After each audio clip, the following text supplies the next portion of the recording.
I'm a retired professor of medical education from the University of Nottingham, and for 25 years or so I was responsible for helping to run the undergraduate curriculum in the University of Nottingham, and for over 10 years I was involved in the EULAR postgraduate course. Have any of you looked at or done the EULAR postgraduate course?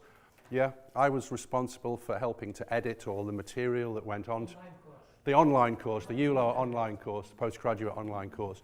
And I was responsible for helping to edit and process the information that went on, and in particular looking at the assessments that were put on the course and checking that they were educationally okay. And Catherine has now followed on in my footsteps doing that. So what I want to talk to you about is assessment. Catherine has talked about teaching and learning. Very importantly, we need to also think about assessment.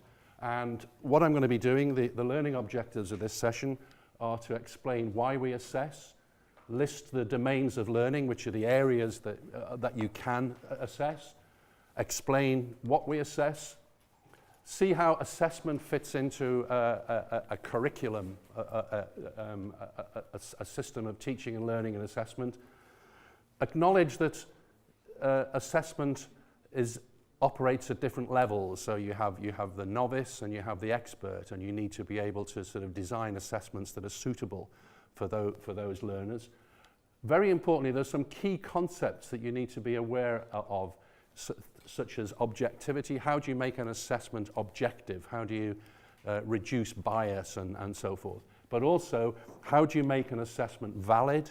And how do you make it, very importantly, how do you make it reliable? I think one of the key ideas of assessment is that you're measuring learning, and you need to think about measurement. As clinicians and scientists, I'm sure you're all aware of the concept of measurement, and basically you're measuring learning inside human beings. You need to think about assessment as a form of measurement. One form of assessment is feedback. Giving people feedback is a type of assessment. We call it formative assessment. And at the end of this, we'll talk a little bit about the techniques that you can use to give people feedback. And then in the workshop, these will be the educational principles, but in the workshop, we're going to get you to actually write assessments. We're going to actually get you to practically look at how you can actually construct appropriate assessments in your particular areas. So that's what's on the menu. So why do we assess? Well, as I said, we can assess for a number of reasons. We can assess what's called for formative assessment, and that's for development. It allows individuals to develop. We sometimes call this now assessment for learning. People have changed the description, but formative assessment is assessment which helps in the formation or the development of an individual. And very simply, it's feedback. So if you're with a learner and you see them do something and you say, that's very good, you've just done formative assessment, okay? Or, no, don't do it like this, do it like that. That's formative assessment. And we do that informally all the time. And if you sit down with somebody in a room and say, right, I've watched you work for a particular amount of time, and I'd like to give you some ideas on how you can improve, that also is formative assessment, and it's giving people feedback, okay? And feedback is informal, it's low stakes, it's not pass or fail, it's just one human being giving some feedback to another person, and it helps them to learn. And if you do it in a good way, you will motivate people. If you give feedback to people in an inappropriate way, you will switch them off and you will demotivate them. So it's very important that you learn how to give feedback to people in an appropriate way. Right, but then the other form of assessment, which we all hate, this is the high stakes assessment. These are the examinations that we inflict on our students. These are called summative assessments, and they're judgments. They're formal judgments. So with summative assessment, you can pass or fail somebody. You can grade or rank. you can license them to proceed. You can say, yes, you have achieved a particular level of understanding and you can now be a doctor, or you can now be a rheumatologist, or you can now be a member of the Royal College of Physicians and Surgeons, or whatever. So these are the big high stakes assessments. These can turn into formative assessments. So for example, you can give somebody say an exam paper that is used as a summative assessment, and you can allow them to use it as a formative assessment. So you can give them an opportunity to practice on a high stakes examination, and then it becomes a formative examination. Okay, but there's another reason why we assess, is because we as teachers need to know what is going on in the learners. So when we assess, we get information back, we get exam results, we get feedback results, and we can process all this information and we can use it to give the feedback to the teachers. So if everybody fails the exam, then you think, well, there's a problem with the teaching, or there's a problem with the students, and so you then have a sort of diagnostic ability to go in and figure out what is going on. And so again, you can use that to motivate teachers, to evaluate your course, or to accredit your course. So these are the reasons why we assess. Traditionally, what we assess has been split into 3 areas, which we sometimes call the domains of learning, which are which is what's sometimes known as the cognitive domain, and that's what we mean by knowledge, simply knowledge in your head, facts, information, processes, problem-solving abilities. But then we have what are known as psychomotor skills, practical skills, and we, of course, in medicine, practical skills are extremely important, and they combine together with knowledge. And then the other form of assessment is the affective domain, which are people's attitudes. Now, in this talk, I'm not going to say much at all about practical skills or attitudes. And in the workshop, we're going to concentrate on just knowledge. Assessment is such an enormous area, I can't possibly deal with all of the different forms of assessment. So we're going to concentrate on knowledge-based assessment. But you will also, in the workshop, have plenty of opportunity to talk to me. So if you want to talk to me about other forms of assessment, then you can do. This is the knowledge domain, and imagine it's like a ladder. So at the bottom, you've got very simple information. So recalling the names of arteries, veins, histological things, cells, you name it. There's loads of information down here. And then we have sort of understanding, which is slightly more complex than simply remembering. Then you've got application. So here you've got applying your knowledge and using your knowledge in particular situations. And then you've got analysis, the ability to analyze what's going on in particular situations. Then you've got evaluation, critical evaluation.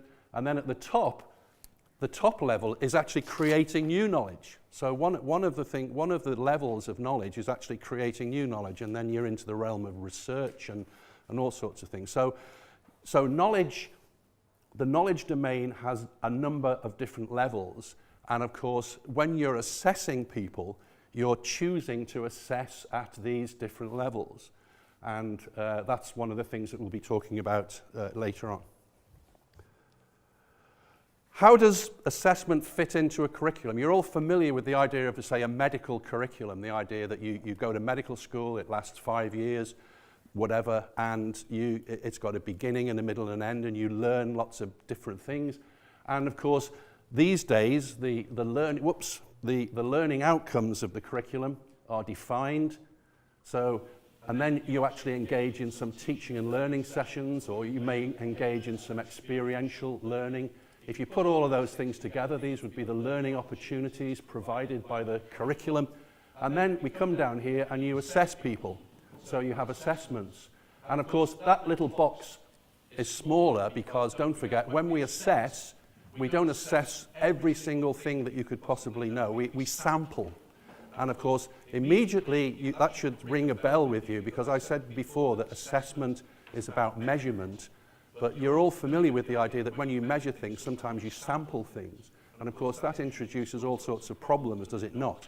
that you don't measure every single thing that somebody knows. You have to sample their knowledge, and therefore you have to infer from the sample that you've taken that they know a lot more. You don't write an exam paper that tests every single thing, so you have to sample their knowledge.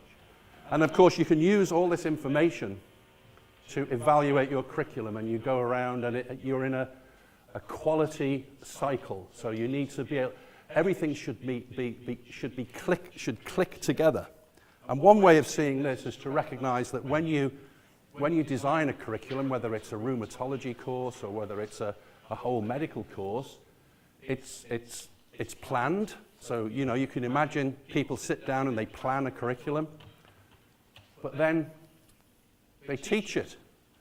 But then is the taught curriculum the same as the one that was planned? Not necessarily, okay.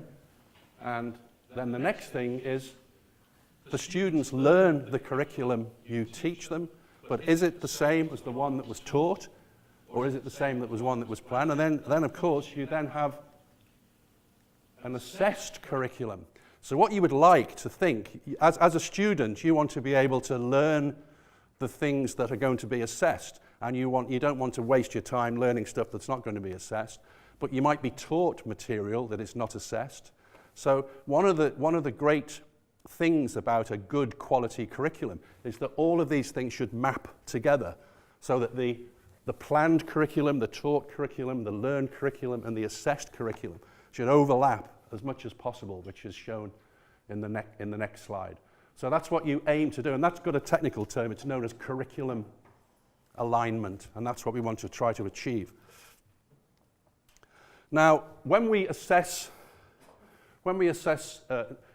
competence, there are different things going on, and I mentioned to you earlier on that these we're not going to be dealing with assessing practical skills. So I assume that most of you are you familiar with these things? Have you heard of OSCEs, DOPS, direct observation of practical skills, mini clinical examination exercises, MSF, multi-source feedback, which is often used, or 360 appraisal, if you come across those things.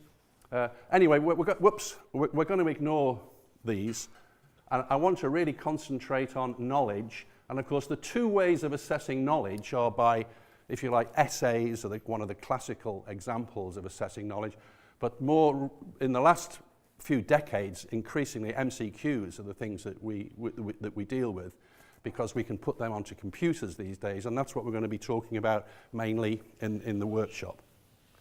So those are the different ways of assessing competence. And of course, as I said to you earlier on, learners operate at different levels. So if you're an undergraduate who's going to medical school for the first time, you're expected to learn at a particular level. If you're a qualified doctor and you're in the training program, then you'll be learning at another level, a higher level. And so these are just, I'm not going to go through these in any detail. It's merely to show you that there are different models of the different levels at which the curriculum can actually operate at. This is a famous thing called Miller's triangle, which goes from knows how, shows how, and does. And then this is the Dreyfus model, which goes from novice to expert. So you start off as a novice, then you become an advanced beginner, you then become competent, you then become proficient, and then you become an expert. And you can imagine that at all these different levels, you need forms of assessment which are appropriate to these different levels to allow people to go through different things. Okay, so one of the key ideas in assessment is that the idea that we want assessment to be objective. A number of years ago, if I could give you an anecdote, I did some work. Is there anybody here from Kosovo or Albania? No? Okay, good. Because I did some work in Pristina Medical School over 10 years ago now. I think things have improved, and I was amazed to discover, I asked people, how do you assess your medical undergraduates? And they said all the undergraduates have a viva with the professor. Okay, so even if you were learning biochemistry or physiology, you would go and have a viva with the professor, and the professor would talk to you for 10 minutes or 15 minutes and ask you a few questions and then say, Okay, good, thank you. That's it. Or, no, you're a failure. Okay, and you can imagine that's not a very objective way of assessing, is it not? Things have improved enormously since then, I have to say.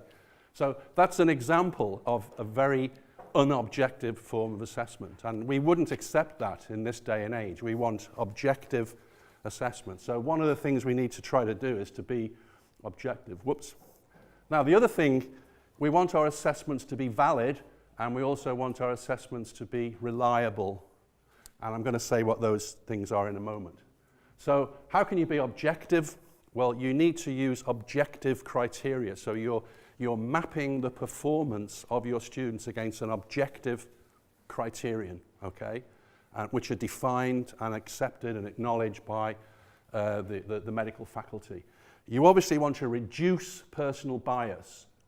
So, for instance, in an online MCQ, no individuals are involved, so it's completely objective. But if you imagine a practical, like an OSCE examination, where you have to perform in front of a professor or a clinician and demonstrate that you have acquired a particular practical skill, you can imagine there is still an element of personal bias that might creep in. So people need to have objective checklists of criteria, and you need to monitor that.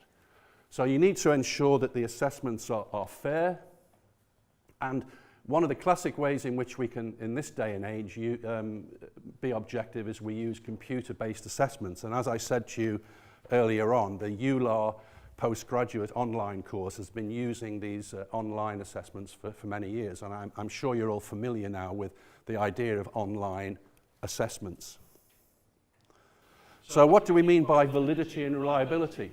Well, validity is about, is the test measuring the construct that it is designed to test? So is it actually measuring the thing that you want it to measure? Okay, so that's what I'm going to give you some examples of validity in a minute. And then reliability is how accurate or reproducible is it? If you think about measurement in a clinical context, if you send off a blood sample for glucose to be measured and you get it back, you need to know if it says so many millimoles of glucose, how reliable is that? Is it plus or minus 5%, 10%, 20%? So as a clinician, you want to know how accurate that is. And if you sent that same sample off again an hour later, would you get exactly the same result back? Okay, and the same thing applies to assessment when you measure people's knowledge. If you give people the same test on multiple occasions, that in principle they should get the same result. So we need to be very conscious of reliability. Now, a test can be reliable without being valid. So you can have a very reliable test, but it's measuring the wrong thing. And so reliability is a necessary but not sufficient condition for validity. Let's have a look at validity. So imagine if you had a scale that you use in the bathroom to measure somebody's weight. Well, you can only use it for that. You can't use it for anything else. It doesn't predict how good somebody is at doing the high jump, for example, or whatever. So different measuring devices are specific for the particular thing that you want to measure with them. So is the assessment, is it acceptable by people? Is it credible? Is it justifiable? Does it represent the range of knowledge that's being tested? So one of the things we need to do is be aware of the validity of our tests. And an important thing is when a test is used, it's measuring what we call, from a psychological perspective, it's measuring a construct. So it's measuring your knowledge. It's measuring your ability to carry out a particular cognitive function. If you recall that domains of knowledge, it's picking on one of those particular, whether it's recall, understanding, application, or evaluation. It's measuring a mental construct, and you need to be assured, is it genuinely measuring that construct? And does it discriminate? Does it give you results that allow you to differentiate between the different levels of learners? The content, if you give, you need to spread the number of questions across the whole of the content. You know, we talked about sampling earlier on. So does it actually measure across the range of content, or is it just focusing on one particular area and you're assuming that by measuring this area it's measuring everything else? You need to be aware you can get into statistical issues associated with that. Reliability. A simple way of thinking about reliability is if you gave a test to a group of learners and then an hour later you gave them the same test, would they give you the same mark? You might like to just speculate on why there might be a difference, because one of the very interesting things about assessment is that you have to interpret the question. So if a question is badly written, then different people that are taking it will interpret it in different ways. And this will generate noise. And I'm sure you're familiar with the concept of noise in a measurement. And this is one of the great ways of thinking about what reliability is how much noise there is in the test. You want it to be accurate. You don't want it to be a noisy test. And so you need to make sure that the questions are unambiguous and easy to understand, and everybody's going to see it in exactly the same way. Another classic example is intra-rater reliability. Imagine that you have a student who performs a clinical examination in front of clinician 1, and they're using a checklist, and then they do exactly the same thing in front of clinician 2. In principle, they should score exactly the same. But clinician 1, clinician 2, they might interpret the criteria slightly differently. And if they do, that means there's a problem, and you need to ensure that the two raters are doing things in the right way. Okay?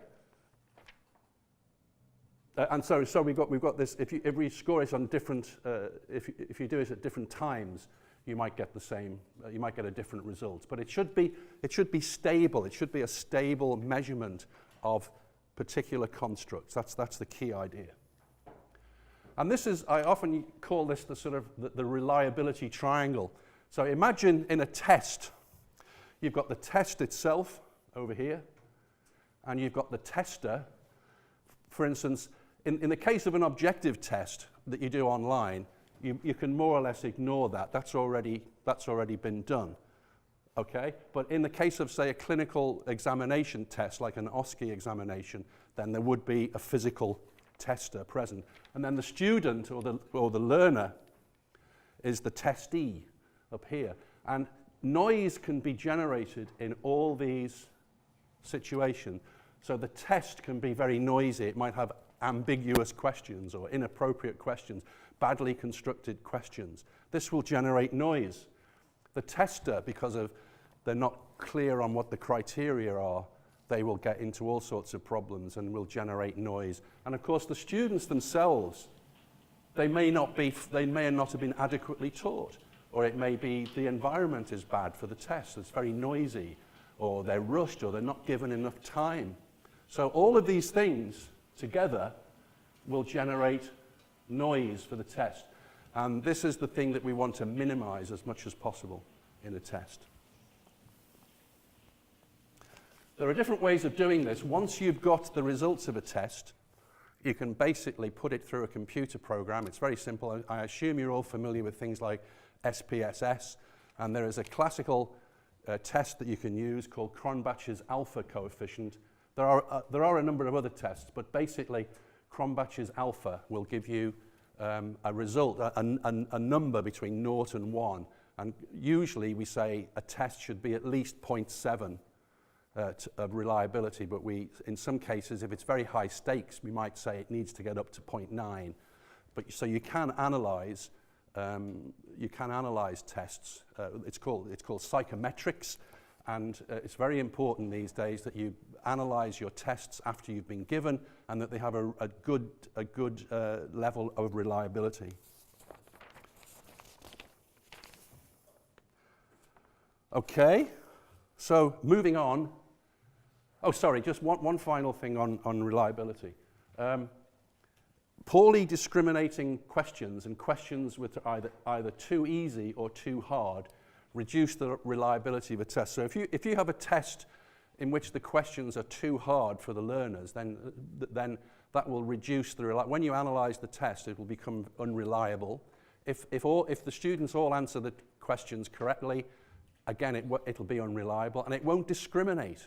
One of the things you want to do with assessment is not just everybody passes. You want to know how are people at different levels. So you want to create a test that is not only reliable, but it also discriminates between different levels of learners. An unreliable test is too noisy. It's also unfair.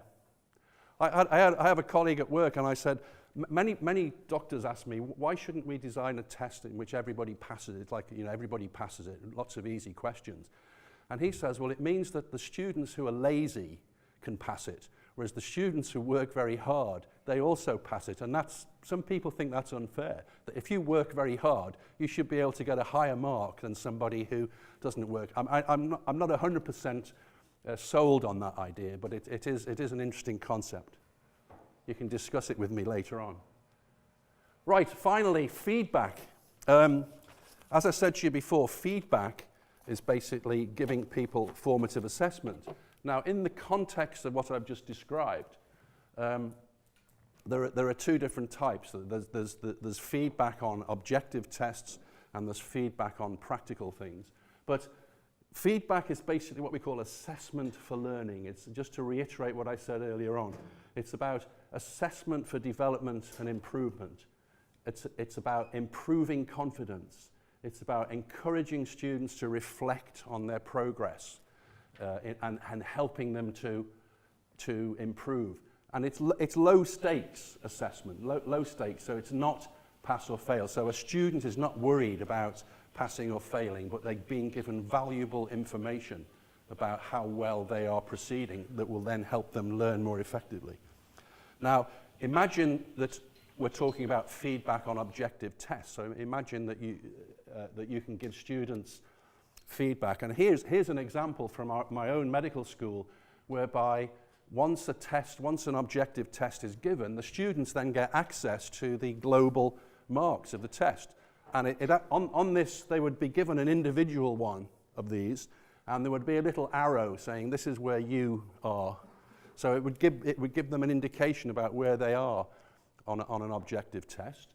And furthermore, it's possible to give them, don't try and read through all of this, it's meant just as an example. This is giving an individual student feedback on how well they did in the test. One of the problems with giving objective tests, as I'm sure you're aware of, is you want to be able to use them again and again and again. So you don't want to give the students individual feedback on the particular things that they did, because then you can't use that again. They will just tell everybody what the questions were next time. This way, you attach learning objectives and learning outcomes to each question. And what you give them back is a list of which learning outcomes and which learning objectives they did well or poorly on, using what we call a traffic light system. So using a sort of a green, amber, and red. So this is from a gynecology, an O&G examination, and this is an individual student would be given this, and it says, you did very well on these learning objectives, not so well on these learning objectives, but maybe you failed or did poorly on these learning objectives, so you need to go away and improve in those particular areas. So that's giving people individual feedback on objective tests without compromising the security of an examination. If you are wishing to give feedback to an individual orally, on an individual basis, then there are a number of techniques that are available. One of them is known as Pendletons technique. So imagine you've observed somebody doing a clinical procedure, then you can sit down with them, and the recommendation is, rather than you immediately tell them what they did right or wrong, you say, you tell me, how do you think you did on that clinical examination? You ask them. This is a person-centered approach. So you would ask them to do that. And then you would say, yes, well, I thought you did that very well, and I thought you did that very well, but maybe you need to improve on this, and so forth. And then you would give them positive feedback on what they were doing. And then you would ask them as well, well, which areas did you think you didn't do very well on, and which areas do you feel you could improve on? So you get the learner to tell you. And then again, you would feed in and you would say, well, I think you should improve this, or you should learn to do this more effectively. So this particular technique, which is used a lot, I don't know whether any of you have come across this technique before. Yes? No? It's called Pendletons technique. It was originally developed for what we call family medicine or general practice in the UK. It's believed to be person-centered. So it's supposed to be a person-centered approach. It's a more humane approach, rather than you just tell somebody you did that badly, you did that badly, you did that badly. You actually allow a conversation to take place, because one of the things that you don't want to do with feedback is to demotivate learners. You want learning to be a positive process, and this is believed to be a more positive way of giving people oral feedback.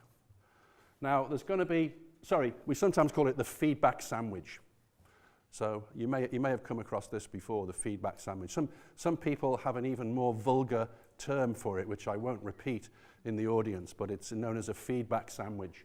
So you surround the problem or weaknesses by positive achievements and then positive, helpful suggestions. Okay? I did say any questions, but there won't be time now for questions, but in the workshops, hopefully you'll be able to ask me further questions. So I'll just summarize by going back to our learning outcomes, which is a useful teaching technique to use. So hopefully you know why we assess, you know about the 3 domains of learning, the knowledge, skills, and attitudes. You can explain what we assess, how does it fit into the curriculum with curriculum alignment. There are different levels of assessment from novice to expert. I've described and explained a little bit about objectivity, validity, and reliability. We know what feedback is, and that I've just given you an outline of a method of providing oral feedback. Okay, thank you very much, and I'll see you in the workshop, and you can ask me any further questions about assessment, okay?